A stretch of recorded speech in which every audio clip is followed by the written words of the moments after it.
الحمدللہ رب العالمین والصلاة والسلام علی سید الانبیاء والمرسلین اما بعد فاعوذ باللہ من الشیطان الرجیم بسم اللہ الرحمن الرحیم ان اللہ وملائکتہ یصلون علی النبی یا ایہا الذین آمنوا صلوا علیہ وسلموا تسلیما۔ درود پاک پڑھیے۔ الصلاۃ والسلام علیک یا رسول اللہ وعلی آلک واصحابک یا حبیب اللہ۔ الصلاۃ والسلام علیک یا نبی اللہ وعلی آلک واصحابک یا خاتم النبیین۔ رب ذوالجلال کے فضل اور توفیق سے آج 17 رمضان المبارک ہے، اور آج کی ہماری گفتگو کا عنوان ہے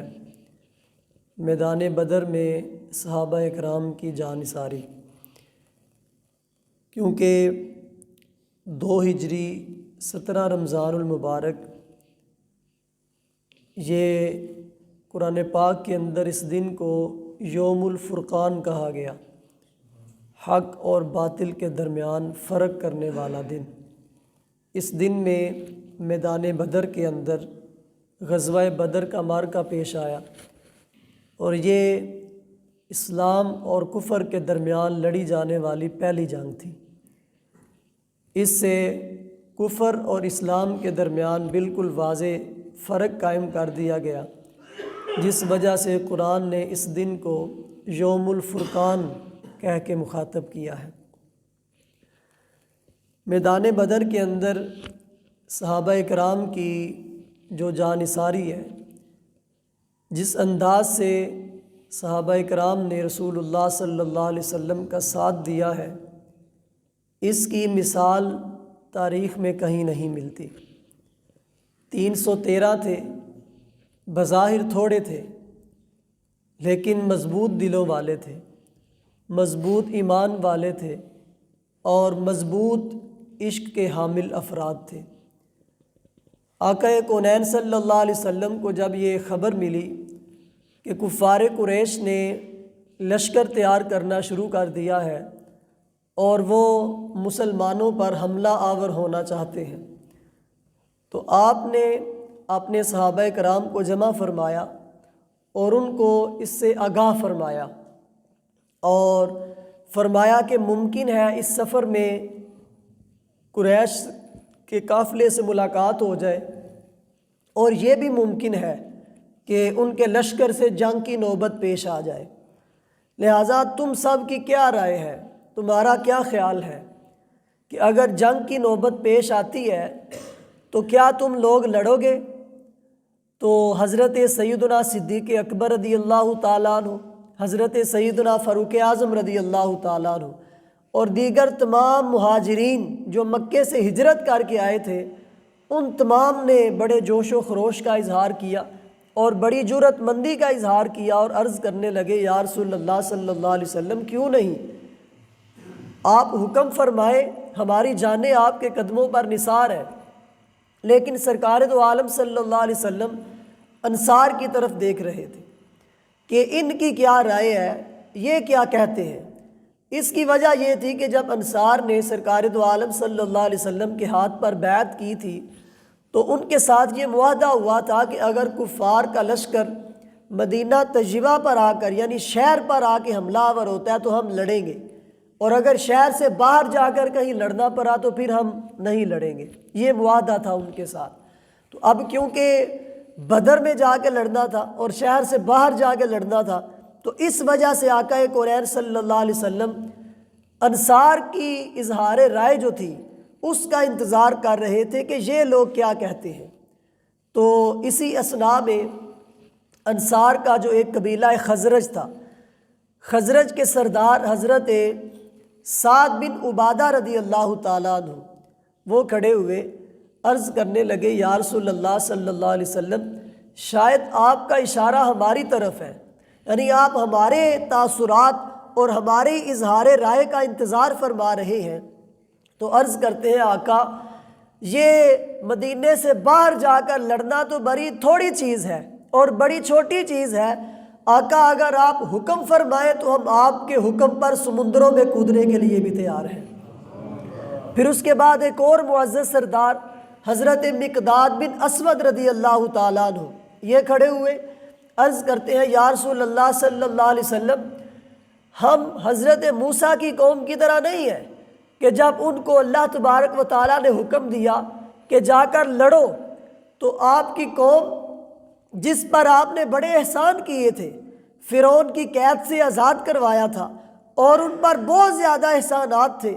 اس کے باوجود آپ کی قوم کہنے لگی کہ اے موسیٰ ہم تو نہیں لڑیں گے، تم جا کے لڑو اور تمہارا خدا جا کے لڑے، ہم نہیں لڑیں گے۔ آقا ہم موسیٰ کی قوم کی طرح نہیں ہے، رب کعبہ کی قسم اگر آپ حکم فرمائے تو ہم پیچھے نہ ہٹیں گے، آپ کے آگے آ کر بھی لڑیں گے، آپ کے پیچھے سے بھی لڑیں گے، آپ کے دائیں سے بھی لڑیں گے، آپ کے بائیں سے بھی لڑیں گے، اپنی جان کی پرواہ نہ کریں گے۔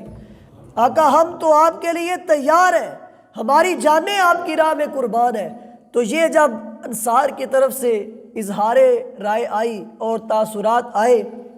تو بخاری شریف کی حدیث ہے، سرکار دو عالم صلی اللہ علیہ وسلم کا چہرہ انور خوشی سے چمک اٹھا۔ یہ صحابہ کرام کی جانثاری ہے کہ ایک تو رمضان المبارک کا مہینہ ہے، روزے رکھے ہوئے ہیں، اور رمضان بھی پہلی مرتبہ آیا تھا، یعنی 2 ہجری کے اندر روزے فرض ہوئے تھے شعبان کے اندر، اور پہلا رمضان تھا، یہ گرمیوں کے روزے تھے،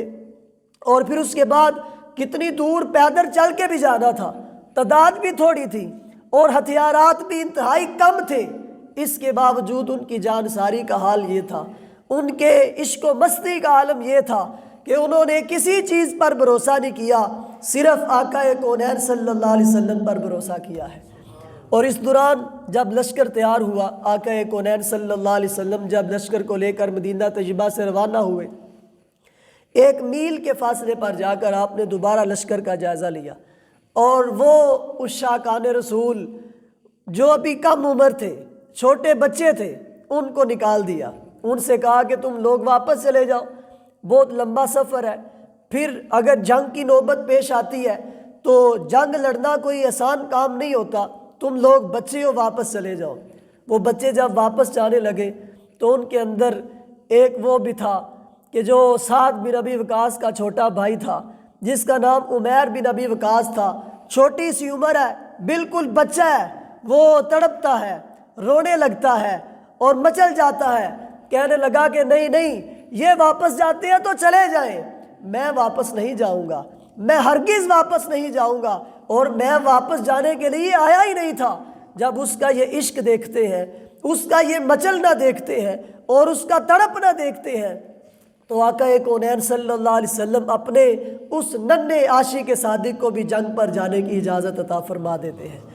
کیسا عشق ہے، کیسی مستی ہے اور کیسی محبت ہے کہ چھوٹی سی عمر ہے اور پتہ ہے کہ آگے جا کر لڑنا ہے، وہاں کچھ بھی ہو سکتا ہے، لیکن اس کے باوجود وہ کہتا ہے کہ نہیں، میں واپس نہیں جاؤں گا، میں آپ کے ساتھ ہی جاؤں گا، میری جان اگر آپ کے قدموں پر نثار ہوتی ہے تو ہو جائے، میں تو آیا ہی اسی لیے ہوں۔ یہ سرکار دو عالم صلی اللہ علیہ وسلم کے صحابہ کی جان ساریاں ہیں۔ پھر جب جنگ شروع ہوتی ہے تو حضرت عمیر بن الحمام انصاری رضی اللہ تعالیٰ عنہ یہ وہاں پر بیٹھ کر کھجوریں کھا رہے ہیں۔ سرکار دو عالم صلی اللہ علیہ وسلم نے جہاد سے پہلے جو مجاہدین کو جوش دلانے کے لیے، جذبہ دلانے کے لیے تقریر کی جاتی ہے، جب وہ خطاب کیا اور فرمایا کہ مسلمانوں بڑھو اس جنت کی جانب جس کی چوڑائی آسمان و زمین کے برابر ہے، اس جنت کی جانب بڑھو، پیش قدمی کرو، تو وہ حضرت عمیر بن الحمام انصاری رضی اللہ تعالیٰ عنہ ان کی زبان سے بے اختیار نکلتا ہے واہ واہ۔ آقا کونین فرماتے ہیں عمیر تم نے واہ واہ کیوں کہا؟ عرض کرتے ہیں یا رسول اللہ صلی اللہ علیہ وسلم فقط جنت میں جانے کے شوق سے کہا ہے۔ آقا کونین صلی اللہ علیہ وسلم نے فرمایا عمیر رب کعبہ کی قسم تم جنتی ہو، تم جنتی ہو۔ جب سرکار کی زبان اقدس سے یہ جملے حضرت عمیر نے سنے تو کھجوریں پھینکی اور تلوار اٹھا کر اس شدت کے ساتھ کفار پر ہمراہ آور ہوئے کہ لڑتے لڑتے اپنی جان سرکار دو عالم کے قدموں پر قربان کر دی۔ یہ کیسی جان نثاری ہے، یہ کیسا عشق ہے، رب کعبہ کی قسم، وہ عشق جو سرکار کے صحابہ کا مقدر تھا وہ آپ کے بعد والوں کا کبھی مقدر نہیں بن سکتا، وہ کبھی بھی آپ کے بعد والوں میں کے حصے میں نہیں آ سکتا۔ اور پھر حضرت علی رضی اللہ تعالیٰ عنہ بیان کرتے ہیں، امام بزار نے اپنی مسند کے اندر اس کو نقل کیا، حضرت علی رضی اللہ تعالیٰ عنہ آپ فرماتے جب ہم میدان بدر میں پہنچے اور معلوم ہوا کہ جنگ کرنی ہی کرنی ہے، کفار جنگ کے ارادے سے ہی آئے ہیں اور اس کے بغیر اب گزارا نہیں ہے، تو کہتے ہیں کہ انا جعلنا لرسول اللہ صلی اللہ علیہ وسلم عریشن، ہم نے آقا کونین کے لیے ایک خیمہ تیار کیا۔ یہ میدان کے اندر جو سپہ سالار ہوتا ہے اس کے لیے خیمہ تیار کیا جاتا ہے، اور یہ تقریباً یا تو لشکر کے وسط میں ہوتا ہے درمیان میں، یا پھر لشکر کے بالکل پیچھے ہوتا ہے، اور جو مخالف لشکر ہوتا ہے اس کی کوشش یہ ہوتی ہے کہ جتنی جلدی ہو سکے ہم اس خیمے تک پہنچیں، کیونکہ پہلے دور کے اندر یہ ہوتا تھا کہ اگر سپہ سالار مارا جاتا تھا تو لشکر بکھر جاتا تھا، اور جنگوں میں لشکروں کی کوشش یہ ہوتی تھی کہ مد مقابل کا جو سپہ سالار ہے اس کو کسی طریقے مار دیا جائے تاکہ جلدی جلدی جنگ ختم ہو جائے۔ تو یہ جو خیمہ تیار کیا گیا، حضرت علی کہتے ہیں جب ہم نے خیمہ تیار کیا تو سارے مشورہ کرنے لگے، قلنا من یکون مع رسول اللہ صلی اللہ علیہ وسلم، کہ اس خیمے کا چوکیدار کون ہوگا، اس خیمے کا پہرا کون دے گا، ہو بھی اکیلا، اگر سارے 313 ہیں اور سارے ادھر کھڑے ہو جاتے ہیں یا آدھے ادھر کھڑے ہو جاتے ہیں تو آگے میدان میں جا کے جنگ کون کرے گا، تو وہ کون ہوگا جو ہو بھی اکیلا اور اس خیمے کی حفاظت بھی کرے اور اپنی جان مار کر اس کی حفاظت کرے۔ حضرت علی رضی اللہ تعالیٰ عنہ کہتے ہیں ہم یہ مشورہ کر رہے تھے کہ اس کا چوکیدار کون ہوگا، لِأَلَّا یُحْمِیَ إِلَیْهِ أَحَدٌ مِّنَ الْمُشْرِکِینَ، کیونکہ مشرکین میں سے ہر ایک کوشش کرے گا کہ میں اس خیمے تک پہنچوں،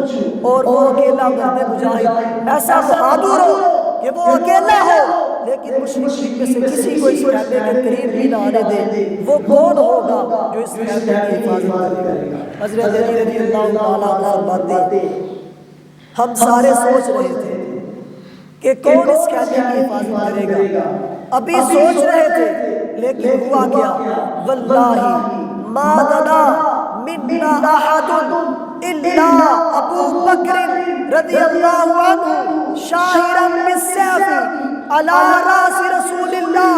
حضرت علی نے قسم اٹھا کے کہا کہ رب کعبہ کی قسم، ابھی ہم سارے سوچ رہے تھے، ہم میں سے ابھی آگے کوئی نہ آیا تھا کہ ابو بکر صدیق تلوار لہراتے ہوئے سرکار کے آگے آگے کھڑے ہو جائیں۔